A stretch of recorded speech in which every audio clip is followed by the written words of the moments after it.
بطولات النادي الاهلي حرام. عنوان حلقة اليوم: 3/4 بطولات الاهلي حرام.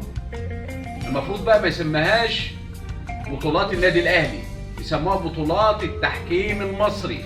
التحكيم المصري هو اللي اخذ 3/4 بطولات الاهلي. قالها الله يرحمه حارس مرمى النادي الاهلي عادل هيكل، قال طلع كده في لقاء تلفزيوني، قال ان 3/4 بطولات الاهلي حرام، ما يستحقش الا 5-6 بطولات، وشاهد من اهلها. النهارده بنقول الله يرحمك، يعني قال كلمه الحق. انا عايز اعرف هم يعني الكوره اللي جابها، يعني النادي المصري الجول الاولاني فيها ايه؟ يعني حد يقول لي فيها ايه؟ فين حكام الفار؟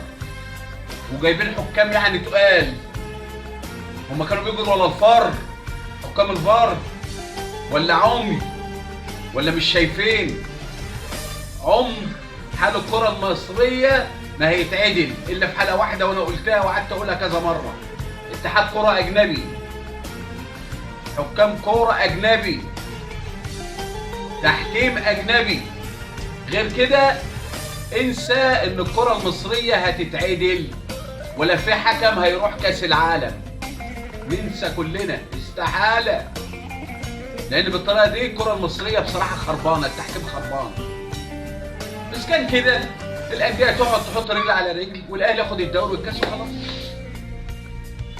بعد كده مش عايز اتحاد الكوره يتعب نفسه ولا الحكام تتعب نفسها.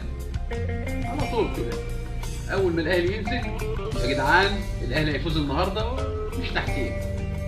هو كده الاهلي بيفوز والحكام بيفوز. فمن اول الماتش كده عشان نبقى على بينه. طب انا عاوز اعرف ضربة جزاء للاهلي تتحسب ازاي؟ يعني ده الكوره مع الجلاصي وهو داخل منطقه الجزاء، بصوا على الشحات وهو شده في الاول، تتحسب ضربة جزاء ازاي؟ بتوع الفار دول قاعدين بيعملوا ايه؟ انا مش عارف هم عملوا الفار ليه. يعني اكيد عملوا الفار عشان يعني ياكد فوز الاهلي، عشان لو في غلطه الحكم مش واخد باله الفار يديها له.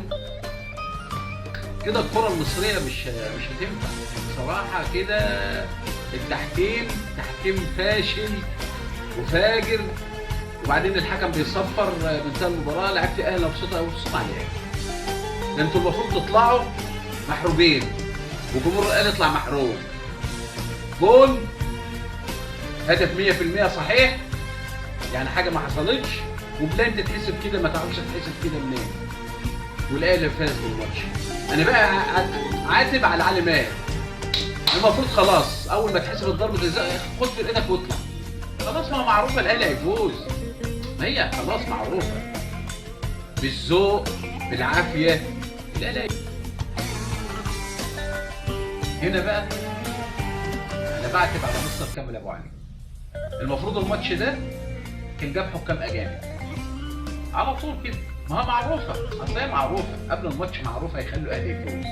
فاحنا كنا عاملين حسابنا وجبنا حكام اجانب، لان احنا عارفين الحكام المصريه فاشله. ماتش الاهلي والمصري في الكاس واحد هيفوز، مين اللي هيفوز؟ ما الاهلي، ما هي معروفه لازم يفوز بالحكام.